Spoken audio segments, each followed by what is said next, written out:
One man at night had a dream where he was walking by the seaside on the soft sands of a beach, and scenes from his life flashed before him, covering the different stages of his sojourn on the earth.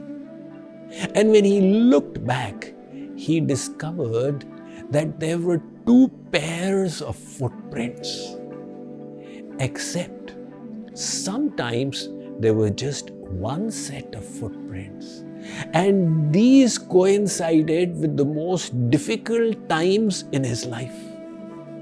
This man happened to reach God in his dream, and he questioned his eternal Father.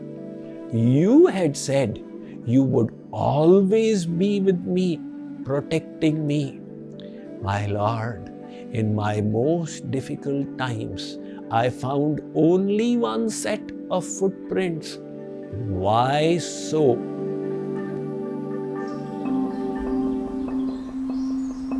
There are trillions of ants on the planet Earth, and all of them need to eat regularly. Do you ever find that a few million ants in your garden died of starvation? On the other hand, elephants eat mounds of food every day. God ensures they are provided for. Even a worldly father cares and provides for his children. Why should we then doubt whether our eternal Father will take care of us or not?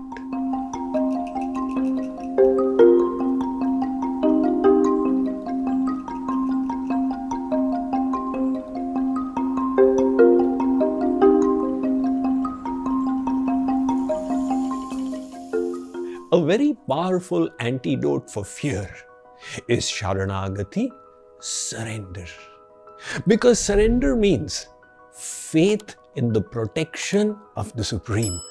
When we put ourselves and our life at His disposal, He will definitely take care and look out for us.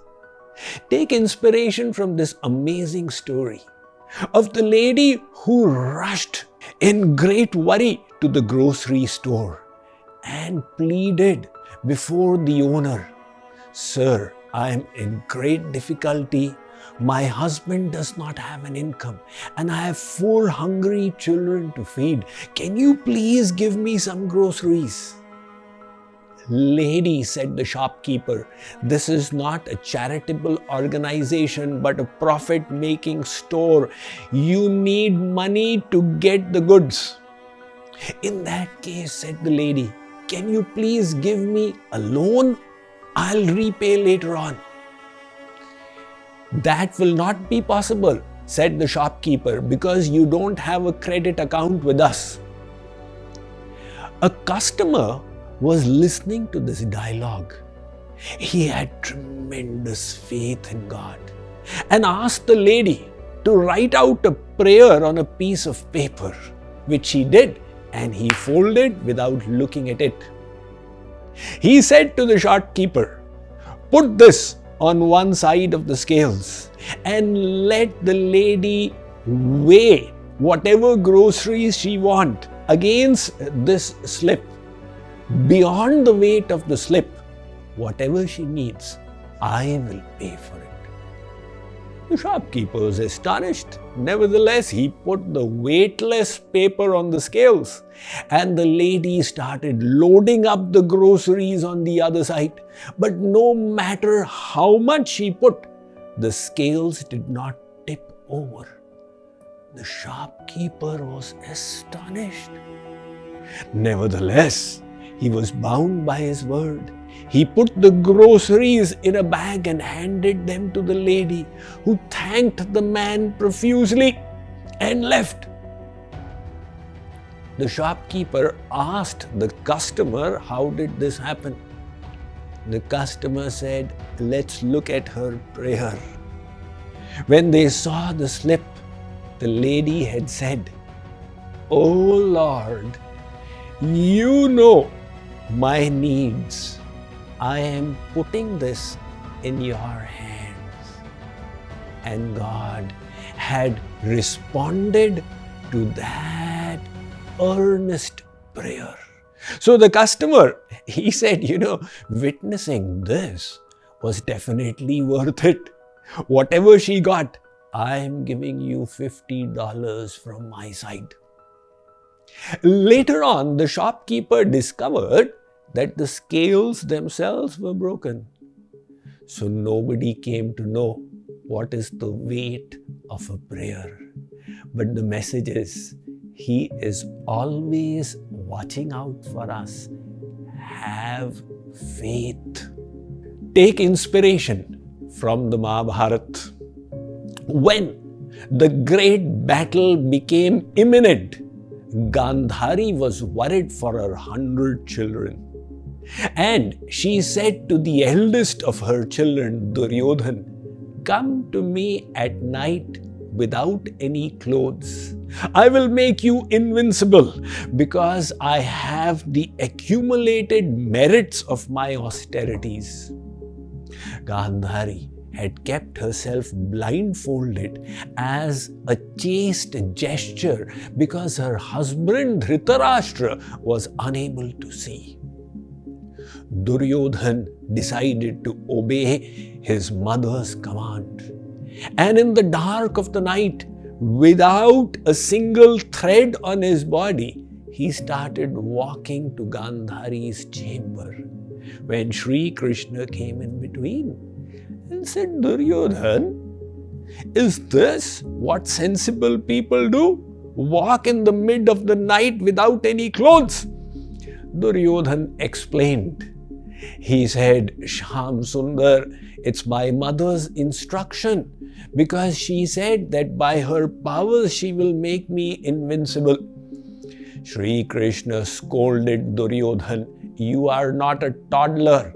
It is not becoming of an adult to go without clothes before the mother. Wear something in between at least." Duryodhan was convinced. Shree Krishna said, "Here, I have a towel for the purpose." Duryodhan tied it around his midriff. And when he came, Gandhari said, "My child, are you here?" "Yes, mother." "Have you come as I asked?" "Yes, mother." She then removed the bandage from her eyes and cast her vision on Duryodhan's body from head to foot. She was disappointed and said, "Beta, what is this cloth on the midriff?" Duryodhan said, "Mother, I met Sham Sundar on the way, and he said, 'This is not the way to go before your mother. Extremely embarrassing. So put on a little towel.'" Now, wherever Gandhari's vision fell, by her tapasya, Duryodhan's body became invincible, but the midriff remained. Gandhari understood that when Shree Krishna wishes to protect the Pandavas, she can do nothing about it. Mare Krishna rakhe Krishna mare ke. That one portion of Duryodhan's body, the vulnerability was exploited by Bhimsen when he hit his mace there to fatally wound Duryodhan. So look at the protection that the Lord extends to His devotees. Let's read about it from my latest book, Spiritual Secrets from Hinduism. As our spiritual father, He is taking care of all living beings in creation. There are trillions of ants on the planet Earth, and all of them need to eat regularly. Do you ever find that a few million ants in your garden died of starvation? God ensures they are provided for. On the other hand, elephants eat mounds of food every day. The Lord provides for them too. Even a worldly father cares and provides for his children. Why should we then doubt whether our eternal Father will take care of us or not. To have firm faith in His protection is the third aspect of surrender. Just because you cannot see His presence with you does not mean that He is not there. You may have come across that very famous tract which is there on wall posters titled Footprints in the Sand. One man at night had a dream where he was walking by the seaside on the soft sands of a beach, and scenes from his life flashed before him, covering the different stages of his sojourn on the earth. And when he looked back, he discovered that there were two pairs of footprints. Except sometimes there were just one set of footprints, and these coincided with the most difficult times in his life. This man happened to reach God in his dream, and he questioned his eternal Father. You had said you would always be with me, protecting me. My Lord, in my most difficult times, I found only one set of footprints. Why so? God responded, my child, I fulfilled my vow and I accompanied you always in your life. When the going was easy, I allowed you to handle things by yourself. When the going became difficult, I carried you on my shoulders. The footprints you see were mine, not yours. So, if we think deeply enough, we will realize how God strengthened and lifted us up in the darkest moments of our life. The Vedas tell us, remember, He is always with you, even though you cannot see Him. Take inspiration from the Cherokee rite of passage from youth to adulthood. The Cherokees are a Native American tribe in the continent of North America.